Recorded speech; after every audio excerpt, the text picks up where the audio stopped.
Bonjour tout le monde, je vais vous présenter aujourd'hui un outil, l'outil Shark Proxy, qui va nous permettre de hacker notre application iOS.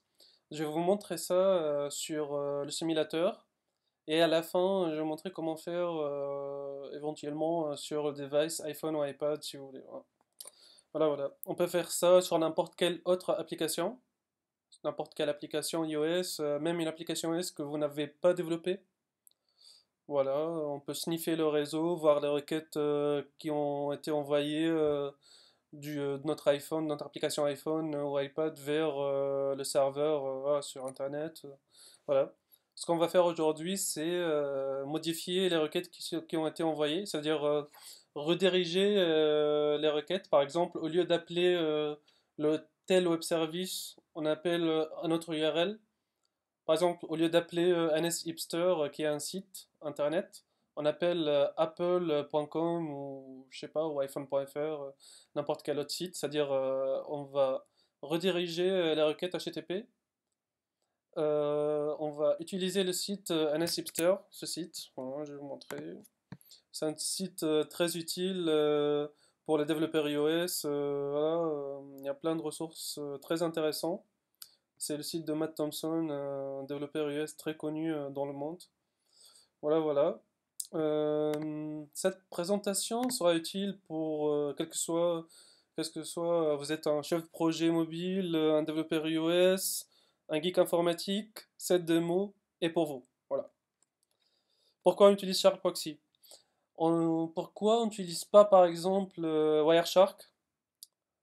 Parce que Wireshark, on ne peut pas l'utiliser sur macOS. En plus de ça, SharkProxy est plus facile à utiliser parce que avec Wireshark, il faut apprendre la requête, etc., etc. Mais avec SharkProxy, on a une interface graphique facile à utiliser, même par des personnes qui n'ont pas des connaissances très pointues dans le réseau. Voilà, voilà, ça, bref.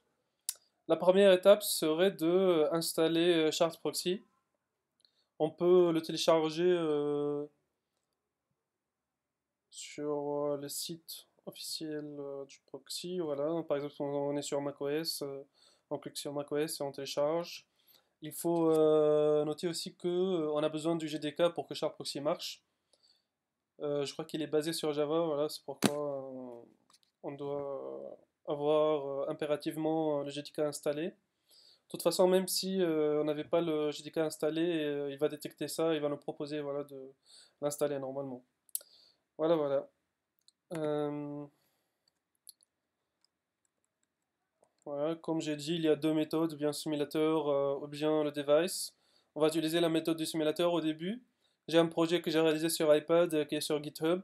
Il est disponible pour tout le monde. Voilà, vous pouvez le cloner et le télécharger chez vous. Il s'appelle Charles Proxy. Voici le lien du repository. Voilà, c'est Charles Proxy. Voilà, je copie l'URL de mon repository. On voit que j'ai déjà fait ça. Je vais supprimer pour vous montrer juste.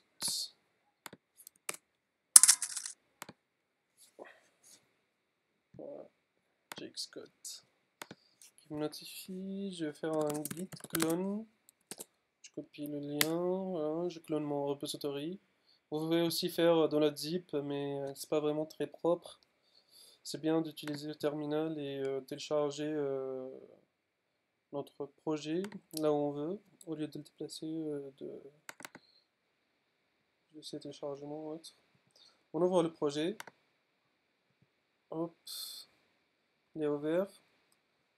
En fait, c'est un petit projet iPad. Il y a juste une web view et un bouton refresh. En gros, on charge le site. euh, je vais changer le site. Je vais mettre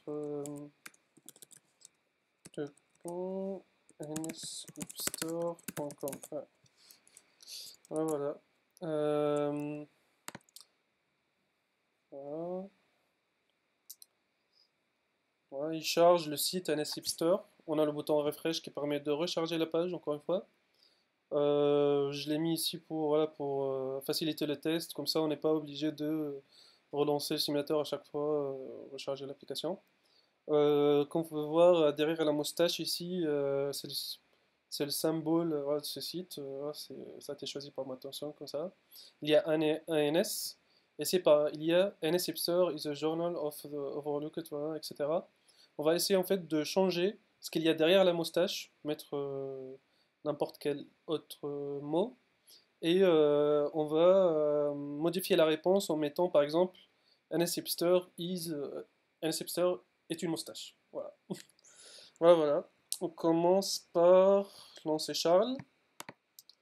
Voilà, ce bouton il permet en fait de cleaner notre session, de ne pas voir les anciennes requêtes, parce que par défaut, Charles est toujours en train d'enregistrer, voilà, de nous afficher toutes les requêtes qui se passent entre notre Mac, puisque on est en train de sniffer notre réseau, le réseau local, et l'Internet. Voilà. On va à proxy, breakpoints, et on ajoute une règle qui dit euh, mettre un breakpoint, c'est-à-dire on va mettre un breakpoint sur toutes les requêtes qui vont être envoyées vers le host nshipster.com. Voilà.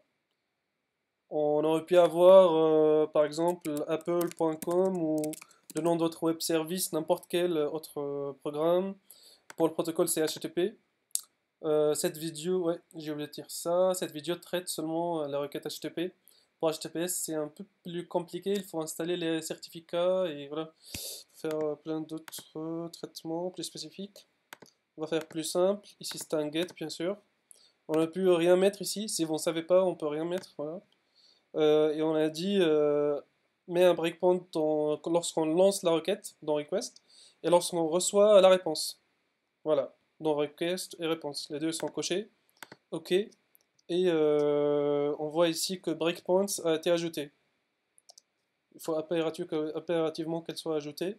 Il y a ce bouton ici qui sert de raccourci pour activer et désactiver le breakpoint. Voilà, quand on clique dessus, on n'a plus breakpoint ici en bas à droite. On peut voir toutes les fonctions qui sont activées en bas à droite de l'interface Charles. Voilà, là c'est activé. On va recharger la page. Ouais, il faut relancer juste. On va relancer. Ouais. Vous avez vu ici, on voit ce symbole qui dit voilà qu'on s'est arrêté sur la requête. On voit que edit request ici, overview edit request. C'est-à-dire on n'a pas encore reçu la réponse, mais exécute. On ne va pas changer la request, c'est pour ça. On va juste changer la réponse et on clique sur edit response. Ensuite, on sélectionne l'un des modes d'affichage de notre réponse. Le plus visible, c'est HTML.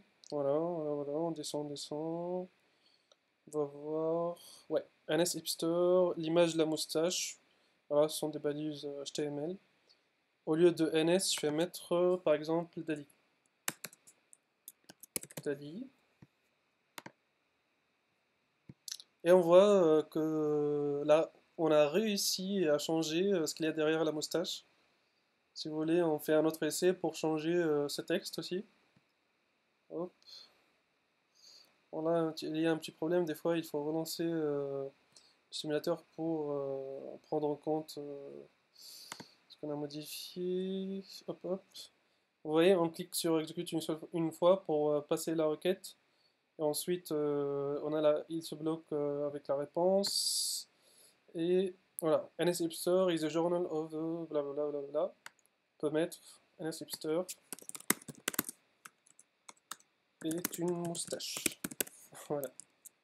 C'est vraiment amusant de pouvoir hacker. Voilà. On a le texte ici qui a changé. NS Hipster est une moustache. Ce qu'il y a derrière une moustache n'a pas changé parce qu'on n'a pas changé dans la deuxième fois. Et voilà, il a. Non, je sais pas ça. Si on voit sur le site officiel, on trouve qu'il y a ce texte. Voilà. Donc on a vraiment changé la réponse du serveur. Ça, c'est la fonction breakpoint. Vous voyez qu'on fait tout à la main, c'est-à-dire c'est pas automatique. On est obligé de mettre des breakpoints, on arrête la requête, ensuite ouais, on passe à la réponse et on édite la réponse, on peut changer plein de trucs. On va essayer maintenant, on va désactiver la fonction breakpoints, on n'a plus besoin, et essayer la méthode rewrite. Avec cette option, en fait, on peut modifier automatiquement un host, le rediriger vers un autre, voilà tout ça. J'ai déjà ajouté cette règle. Voilà, je l'ai appelé host, on aurait pu appeler autre chose. Bon, c'est pas grave.